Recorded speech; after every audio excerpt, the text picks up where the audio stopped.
Vamos ahora a continuar con el estudio de Romanos en su cumbre, en su cenit, en relación a ese contraste entre el capítulo 7 y el capítulo 8 que lo expliqué el domingo pasado, pero quiero volverlo a explicar para que lo podamos entender bien, porque sí es verdad que dije alguna cosa que puede entenderse como una contradicción y por lo tanto puede haber creado cierta confusión. Por lo tanto, es necesario volverlo a explicar para continuar con los temas siguientes. ¿Qué es lo que separa capítulo 7 del capítulo 8? Ahí Pablo quiere mostrar un contraste muy importante. En el capítulo 7 menciona la debilidad de la carne de aquella persona que, no siendo creyente, pero simpatizando con Dios en cierta manera, como era Pablo cuando era fariseo, descubre, para su horror, que hay un gran problema. Él quiere agradar a Dios, pero no puede. Lo que quiero hacer, no lo hago, y lo que no quiero hacer, eso hago. O lo que aborrezco, eso hago, dice Pablo. Pero también nos está diciendo, con toda claridad, que ese fenómeno subsiste también cuando las personas son creyentes. El sistema de la ley contemplaba la capacidad humana como quizás suficiente para poder cumplir la ley, pero sabemos que eso no es verdad, no es posible. Un ser humano puede intentarlo, pero no lo va a lograr. ¿Por qué? Porque somos débiles en nuestra carne. Y eso subsiste también cuando una persona es creyente. Entonces eso es lo que Pablo llama vivir conforme a la carne, es decir, a tus expensas, según tus propias fuerzas. Pero eso es imposible. Y luego Pablo está enseñando sobre todo a los judíos de Roma, porque en la mente judía eso era así. Era, yo tengo que cumplir la ley con mi esfuerzo, pero nadie puede cumplir la ley con su propio esfuerzo. Nadie puede alcanzar la salvación de esa manera. Y le dice, tranquilo, no te atormentes. Es verdad que tienes un cuerpo de muerte ahí pegado, pero hay una salida. Gracias a Cristo Jesús, que Él lo logró. Ahora, al ser identificado el creyente con la muerte, sepultura y resurrección de Cristo, lo que va a suceder ahora es que Dios ya no te va a ver a ti en tu humana debilidad tratando de agradarle, sino que va a ver a Cristo y va a ver la justicia de Cristo, que es perfecta, en lugar de ver tu propia justicia, que es impotente e imperfecta. ¿Se dan cuenta de la diferencia? ¿Por qué se regocija Pablo en esa nueva situación que tiene el creyente en Cristo? Porque ya estamos despojados de ese problema, de esa esclavitud. Ya no es que nuestro esfuerzo y nuestra impotencia nos merme la posibilidad de ser salvos, sino que en Jesús somos salvos porque Él ya cumplió la justicia de Dios. Y nuestro cuerpo fue también clavado en el madero con Él. Al recibir a Cristo, y como lo simboliza el bautismo, eso sucedió. Y por lo tanto ahora Dios ya no va a ver nuestra impotencia, nuestra imperfección, sino va a ver la perfección de Cristo. Esa es la gran diferencia entre ir conforme a la carne y la otra que dice Pablo, conforme al Espíritu. Porque ahora hay una nueva realidad en el creyente, que es la realidad espiritual. Es la que va a normar a través del Espíritu Santo, va a ser un proceso de regeneración y va a normar la vida del creyente para que sea posible y le dé el poder para vencer al pecado. Eso por supuesto no significa pues entonces una coartada para que un creyente pueda decir, bueno, si yo ya mis pecados están cubiertos, aunque soy imperfecto moralmente, porque aún siendo creyente todavía soy imperfecto moralmente, puedo seguir pecando porque bueno, como ya me dio Dios la justicia de Jesús, entonces ya pues puedo así tener una vía libre para el pecado. Pues por supuesto que no. Pablo no quiere decir en absoluto nada de eso. Más bien al contrario. Es a partir de ese momento en que tenemos el poder de Dios para poder vencer al pecado. Y eso es lo que vamos a tratar hoy día, a analizar bien, en profundidad. Ahora bien, Hablando con algunos hermanos el domingo pasado, tratamos un tema que es verdaderamente muy interesante y se habla en muchas iglesias y hay algunas posturas teológicas al respecto, que se hacen la pregunta: ¿existen los creyentes carnales? Y claro, tácitamente los creyentes espirituales, o no existen, o como algunos dicen, los creyentes carnales no pueden existir, no puede haber un creyente carnal, tiene que ser un inconverso, alguien que no ha nacido de nuevo y por lo tanto vive esa carnalidad y por lo tanto evidentemente no. Y el que es convertido, el que es verdaderamente nacido de nuevo, pues va a verdaderamente funcionar muy bien moralmente, va a ser un buen Superman espiritual y va pues a vivir pues una vida de santidad y de perfección absoluta, ¿no? Claro, en el mundo de la fantasía eso puede ser verdad. Ahora, en el mundo de la Biblia, en el mundo de la realidad, no es verdad. Vamos a 1 Corintios capítulo 3. Vamos a ver los primeros versos, a ver qué nos dice Pablo en relación a esto, ¿no?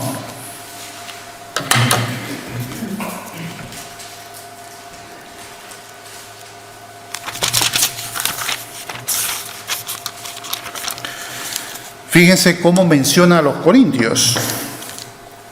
Dice el verso 1, vamos a leer el verso 4. Dice: de manera que yo, hermanos, no pude hablaros como a espirituales. Fíjense, ahora menciona espirituales. O sea, según Pablo existen unos creyentes que son espirituales. Sino como a carnales. Ya nos habló de carnales. O sea que sí existen, ¿no? Como a niños en Cristo. Luego dice el 2: os di a beber leche y no vianda, porque aún no erais capaces ni sois capaces todavía. O sea, había una inmadurez espiritual profunda en los corintios. Dice el 3: porque sois aún carnales, con todas las de la ley, lo está diciendo con toda claridad. Pues habiendo entre vosotros celos, contiendas y disensiones, ¿no sois carnales, andáis como hombres? ¿Ven? Aquí, con toda claridad, habla de espirituales y de carnales. Y en Gálatas 6:2 va a hablar de espirituales. Vamos a ver.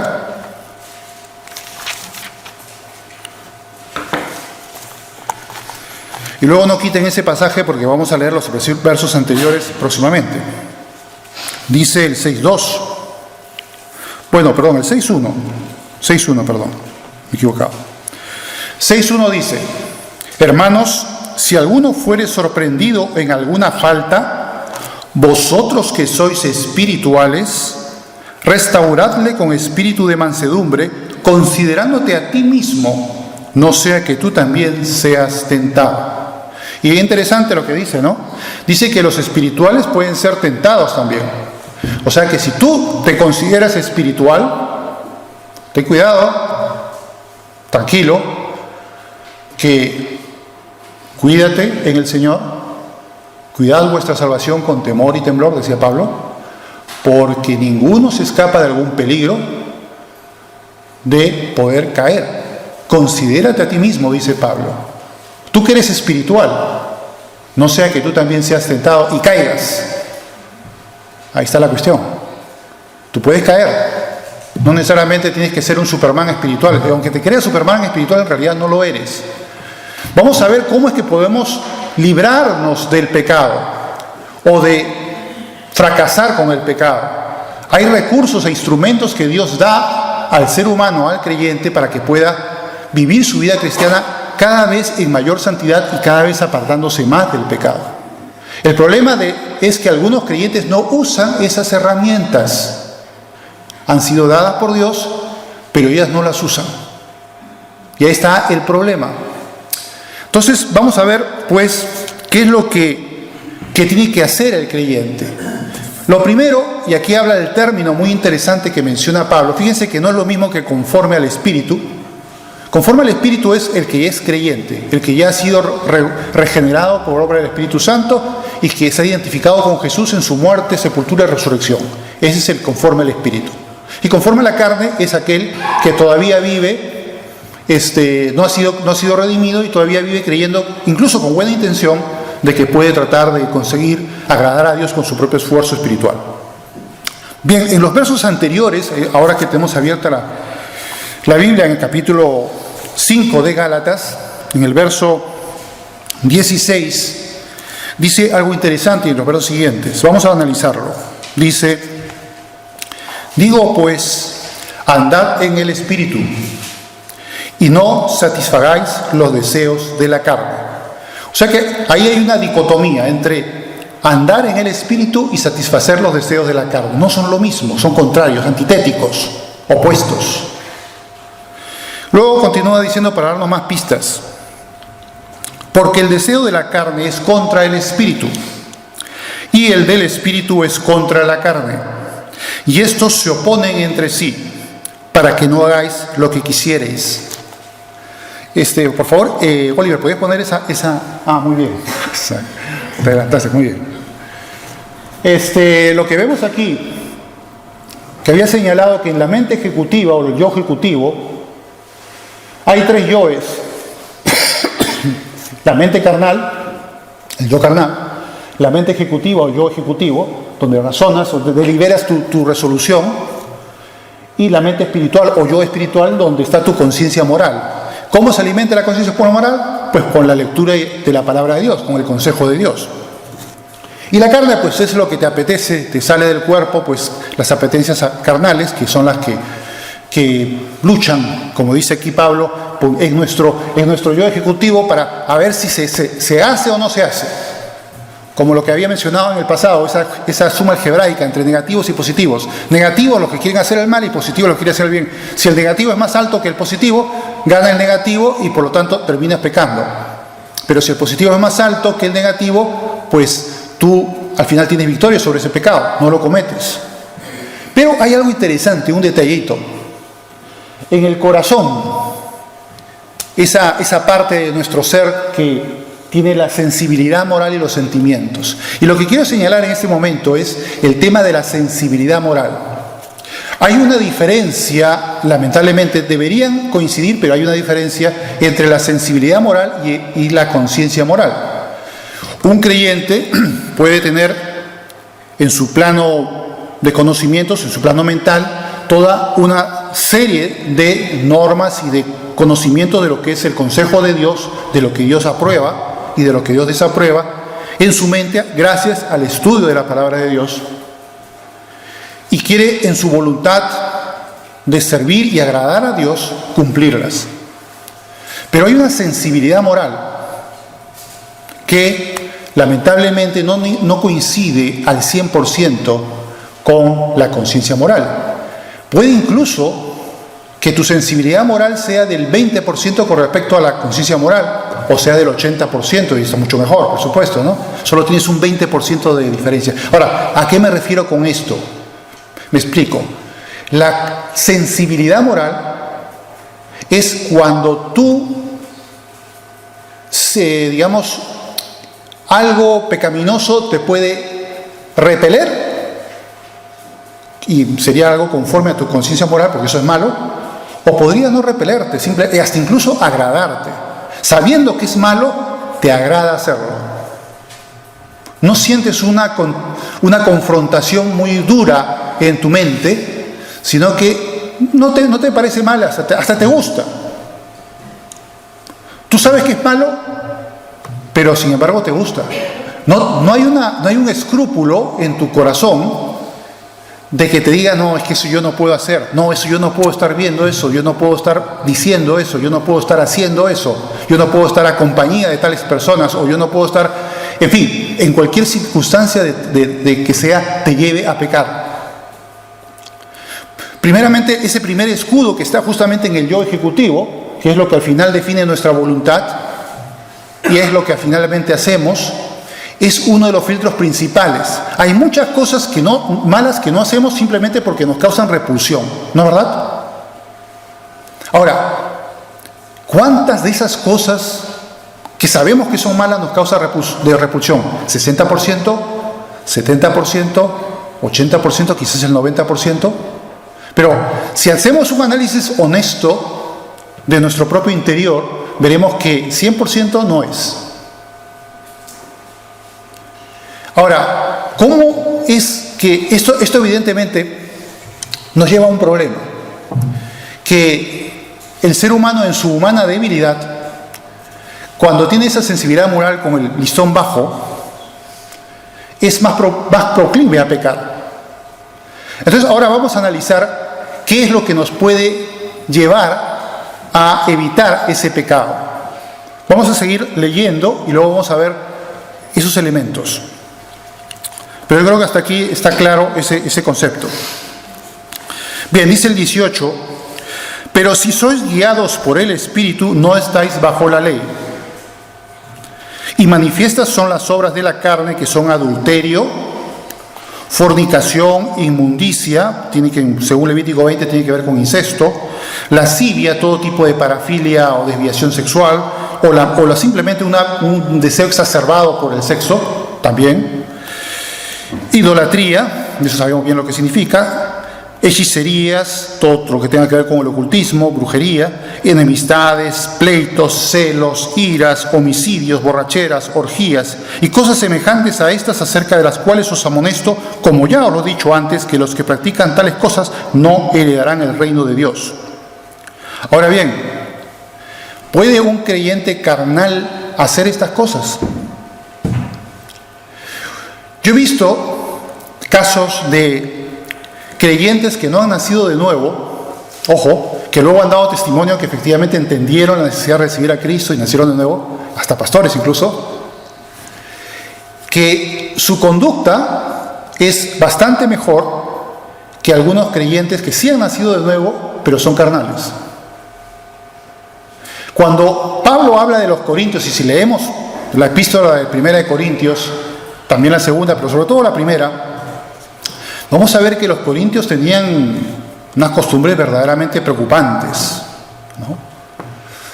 Y hacían cosas verdaderamente tremendas. ¿Pueden alguno de estos pecados que acabo de mencionar hacerlo un creyente carnal? Sí. ¿Ha sucedido? Sí. El creyente puede hacer esta cosa. Lamentablemente sí. Incluso llegar hasta el crimen y ir a la cárcel. Por eso. Por un homicidio, por ejemplo. ¿Que pueden adulterar? Adulteran, sí. ¿Y por qué? ¿Qué es lo que pasa? ¿Qué es lo que los vulnera? ¿Qué es lo que los debilita? ¿Qué es lo que no están haciendo? ¿Qué herramientas no están usando para poder salir de esa miserable situación y tener que caer en estas cosas tan feas? Ya habíamos hablado anteriormente, ¿se recuerdan el caso de David?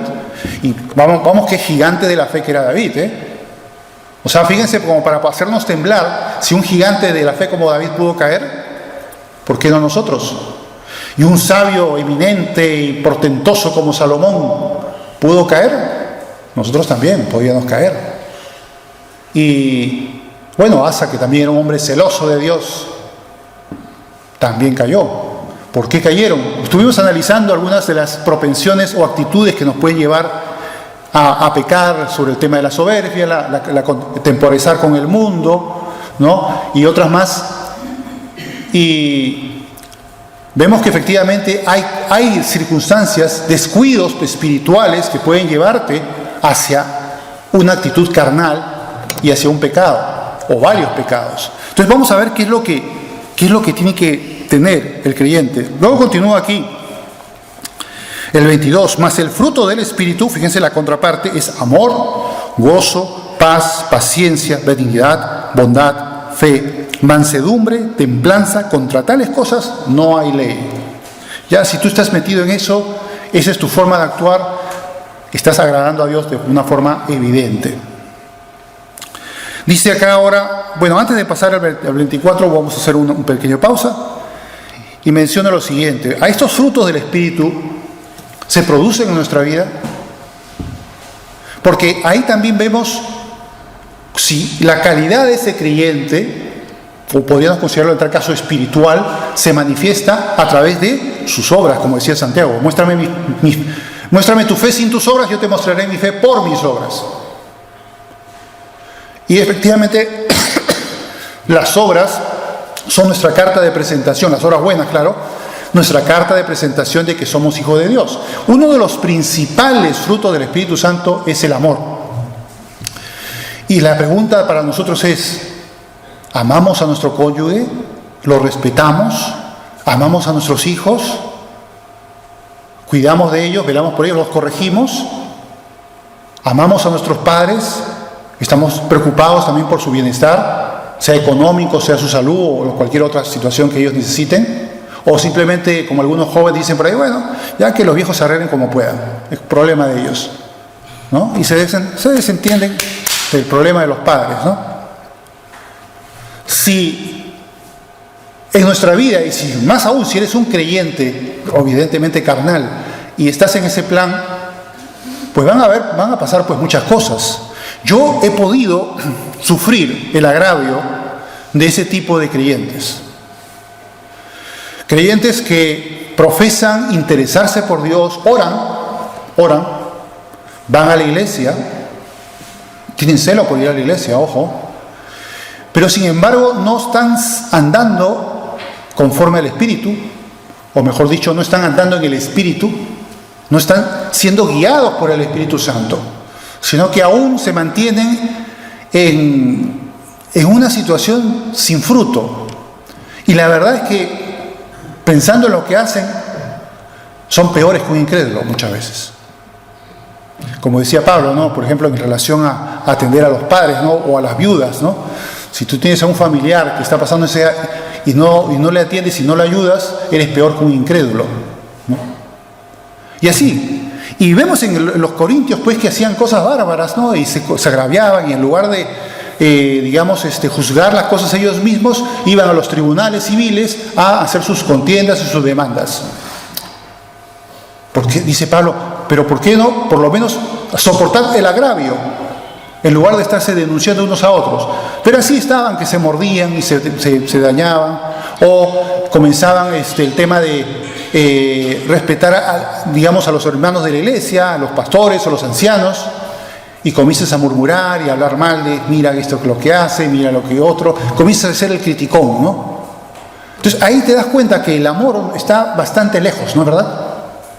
Hay un espíritu muy distinto, y curiosamente esa persona puede ser salva, por supuesto, y puede ser un creyente carnal que no está usando los recursos que Dios le ha dado para salir de ese entrampamiento.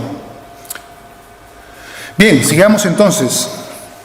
Dice el 24, pero los que son de Cristo han crucificado la carne con sus pasiones y deseos, y si vivimos por el Espíritu, andemos también por el Espíritu.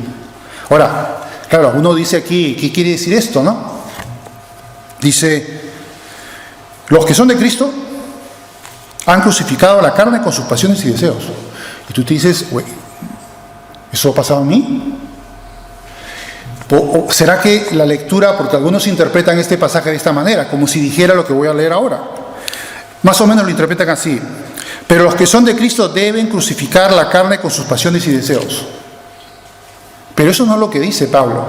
Está usando un verbo con un tiempo verbal distinto, tiempo pasado.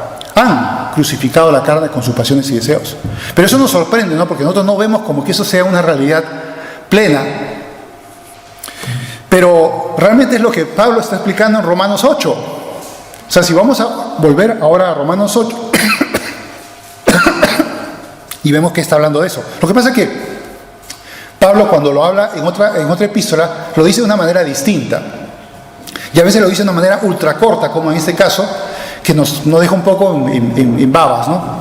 No lo entendemos bien, pero él ya lo explica en otras partes. Así como en Romanos a veces dice cosas un poco crípticas, pero en Gálatas lo explica mejor, viceversa también. En Gálatas a veces lo dice un poco críptico, pero lo explica mejor en Romanos.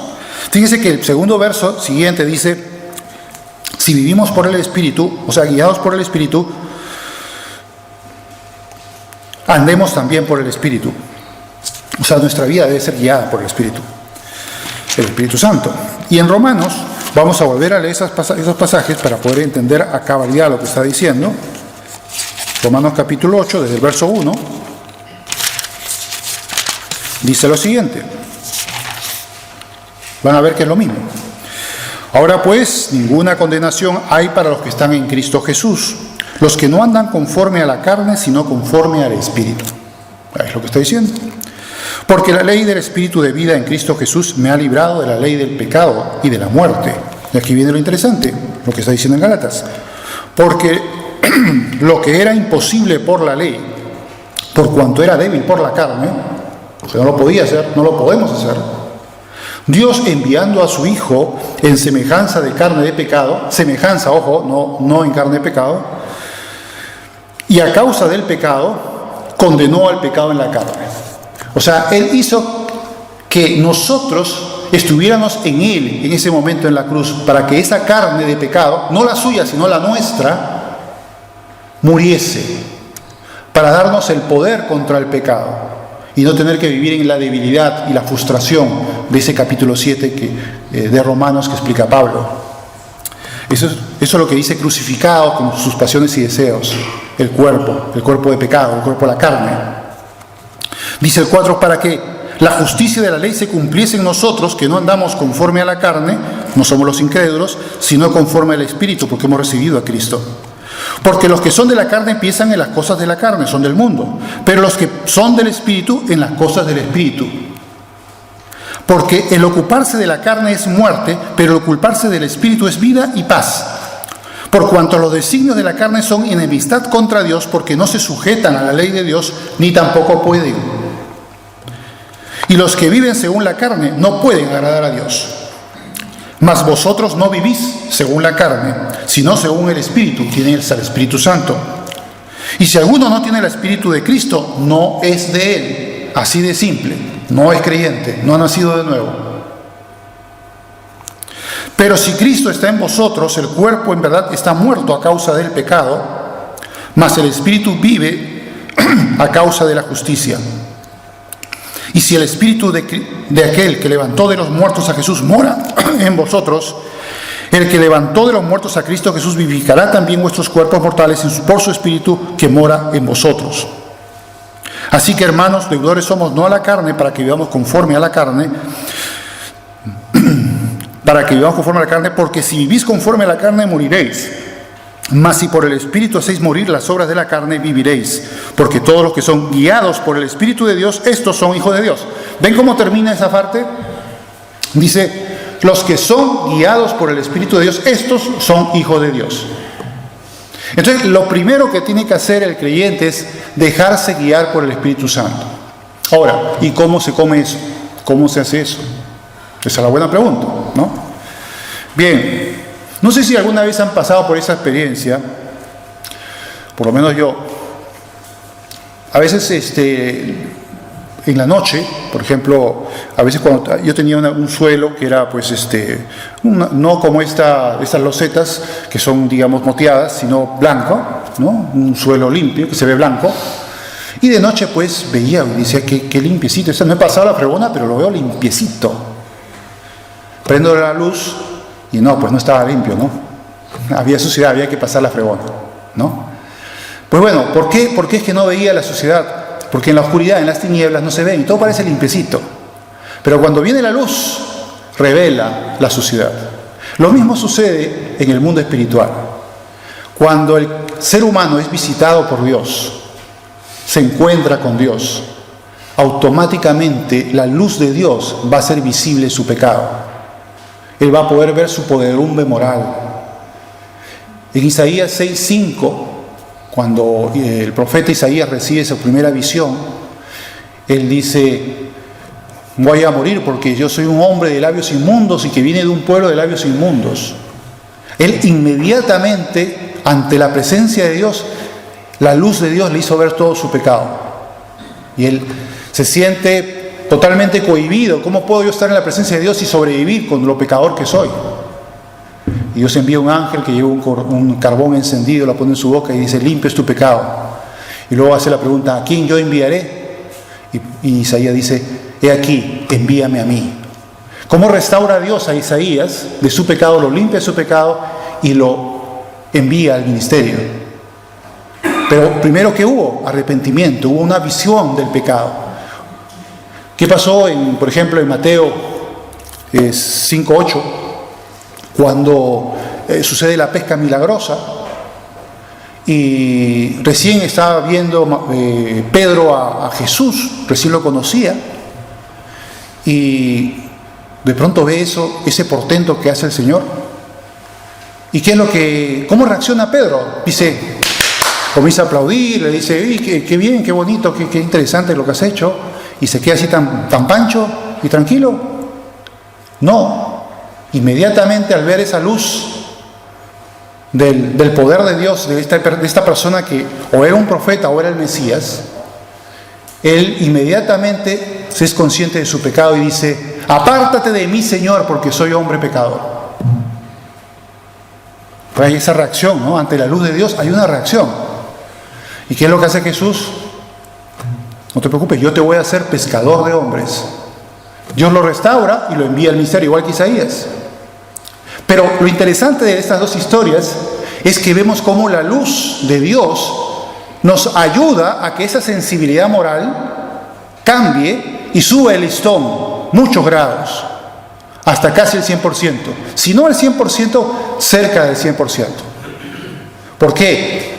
Porque esa visita de Dios en nuestra vida nos revela los pecadores que somos y nos ayuda a que nuestra sensibilidad moral se afine más a nuestra conciencia moral conforme aprendamos del consejo de Dios. Entonces, necesitamos acercarnos a la luz de Dios. ¿Y cómo lo hacemos? Esa es la otra pregunta, ¿no? Ya, yo sé ese fenómeno, pero yo en mi vida particular, en mi vida día a día espiritual, ¿cómo me acerco a Dios? Y es lo que vamos a ver ahora. ¿A dónde consigo yo ese poder? ¿Cómo lo consigo? Hay creyentes que piensan que la vida cristiana, está en el capítulo 7 en ese aspecto, ¿no? La vida cristiana es el esforzarse por obedecer las normas de Dios, obedecer el consejo de Dios. Y no pueden, ¿no? Están evidentemente en el capítulo 7. Pero realmente la vía no es esa, la vía no es de tu propio esfuerzo. Tú con tu propio esfuerzo no vas a vencer al pecado, olvídalo. Vas a fracasar miserablemente. O sea que por ahí no partas. Lo que necesitas es poder de Dios. Pero ¿cómo obtienes ese poder? Con la comunión con Dios. Tienes que mejorar tu comunión con Dios. ¿Y cómo mejoras la comunión con Dios? Vamos a ver con tres cosas. Vamos a ver las tres cosas. La primera de ellas es con la lectura diaria y el estudio de la palabra de Dios. Tú necesitas conocer a Cristo. Yo una vez escribí en un Facebook, ¿no? Una foto de la Biblia y con un lema que más o menos decía lo siguiente: si sabemos que un abogado necesita estudiar leyes para ser un abogado, un cristiano necesita estudiar la Biblia para poder verdaderamente ser un buen cristiano. Es elemental, lógico.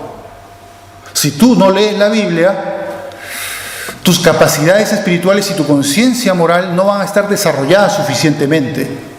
Incluso puedes pecar pensando que ni siquiera has hecho algo malo. ¿Por qué? Porque no conoces bien la palabra de Dios. Por lo tanto, es importantísimo de que tú conozcas la palabra de Dios a cabalidad. Y necesitas estudiarlo día a día para nutrirte. ¿Qué es lo que Dios dijo? ¿Qué es lo que Cristo nos enseñó? Y qué es lo que el consejo de Dios que está en la palabra de Dios nos exhorta y nos anima y nos ayuda a poder dirigir nuestra vida adecuadamente, bajo la luz de Dios. Pero hay un segundo punto que es también extraordinariamente importante, quizás el más importante de todo, pero no debo dejar el primero de ser importante. Es la oración. La oración, hermanos, es el motor de la vida cristiana. Si un coche tiene un motor débil, ¿cómo anda? Apenas se mueve, ranqueando, ¿no, verdad? No tiene fuerza, no camina mucho, porque el motor es débil. Pero un motor poderoso hace que ese coche avance raudo. ¿Por qué? Porque hay un poder, es poderoso, tiene potencia. La potencia espiritual del cristiano nace de su vida de oración. Una vida de oración pobre va a dar frutos pobres y tu vida moral va a ser pobre. Estás básicamente hacia el listón del cristiano carnal. Hacia ese lado estás yendo, si tu vida de oración es pobre. Si tu oración es simplemente para cumplir una oración diaria, para salir del paso, bueno, ya oré, evidentemente no vas a ver muchas cosas espectaculares en tu vida espiritual, en tu vida diaria. ¿Por qué? Porque no hay potencia. Pero si tú verdaderamente buscas a Dios en oración, pues vas a encontrar verdaderamente poder. Fíjense lo que dijo Jesús, y esto es muy importante que lo leamos, en Mateo 26, 41.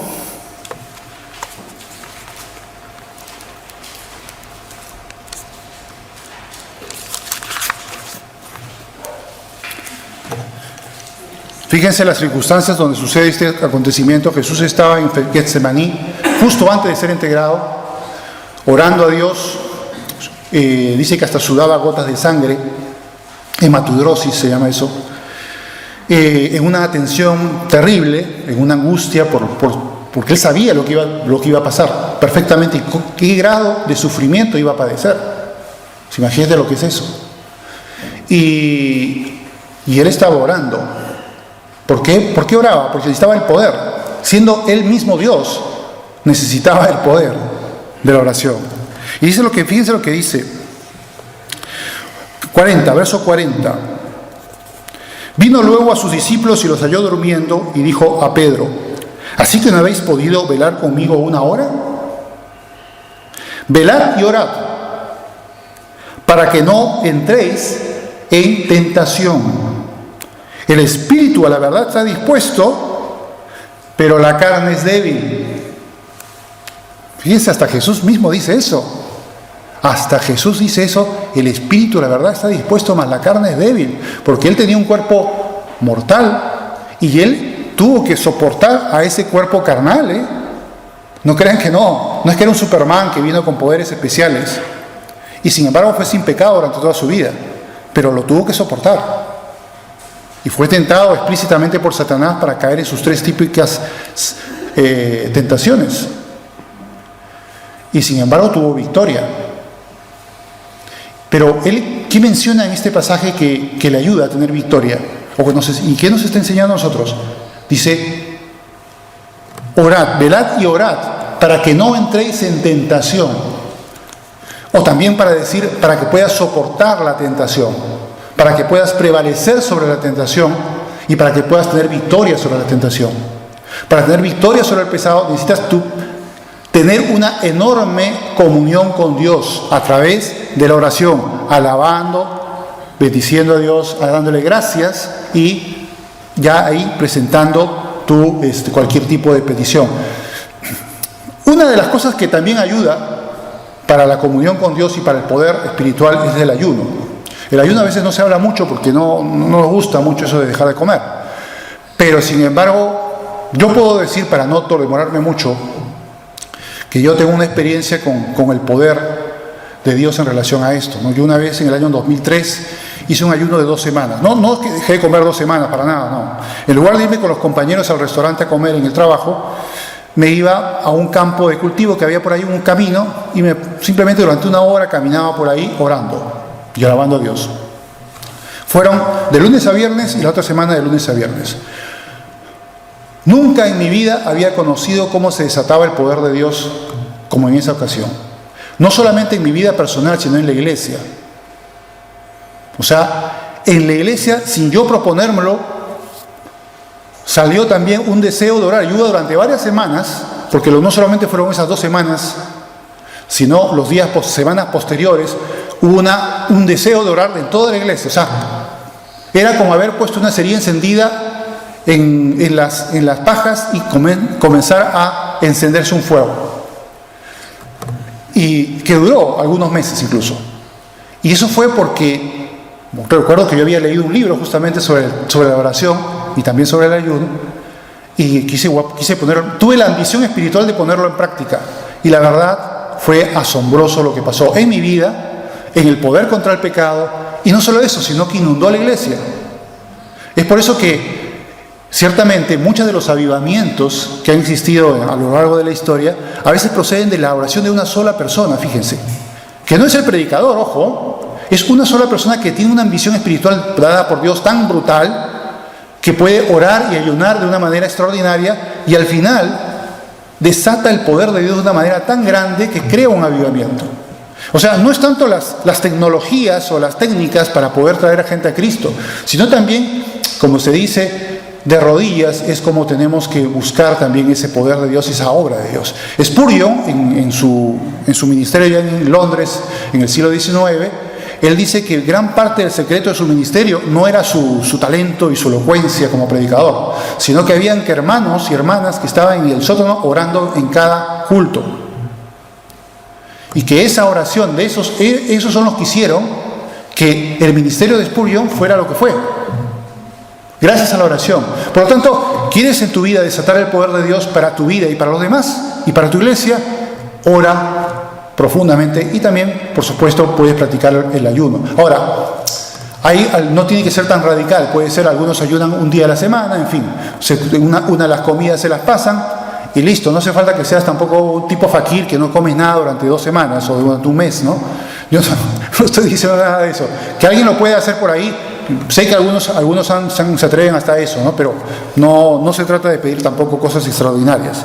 Pero podemos verdaderamente desatar el poder de Dios de esa manera. Para terminar, la última es lo que nos dice el autor de Hebreos en Hebreos 10:25, cuando dice: no dejando de congregaros como algunos tienen por costumbre. Es importantísimo congregarse en la iglesia, no solamente para recibir bendición de los demás, sino para también dar bendición. Es algo muy importante. Y necesitamos pues ese calor, como un carbón de las brasas lo quitas. ¿Qué pasa con el carbón? Se enfría. Pero cuando está en las brasas, está caliente. O como un jardín, ¿no? Como el jardinero. Si tú llevas esa planta fuera del jardín, no va a ser atendida, pero si está en el jardín, está el jardinero para poder atenderla. Entonces necesitamos. Es verdad que a veces la salud nos impide, a veces diversas circunstancias nos pueden impedir, pero si no te impide nada, y es porque simplemente te da flojera, ahí tienes que pulir tu actitud, ¿no? Y mejorar tu vida de oración para que tu anhelo y tu deseo sea efectivamente estar con los hermanos y poder congregarte. Bien, como ya se nos ganó el tiempo y hasta aquí vamos a llegar, luego el próximo domingo continuaremos con el resto del capítulo 8 y así lo terminaremos, porque es un capítulo bastante largo.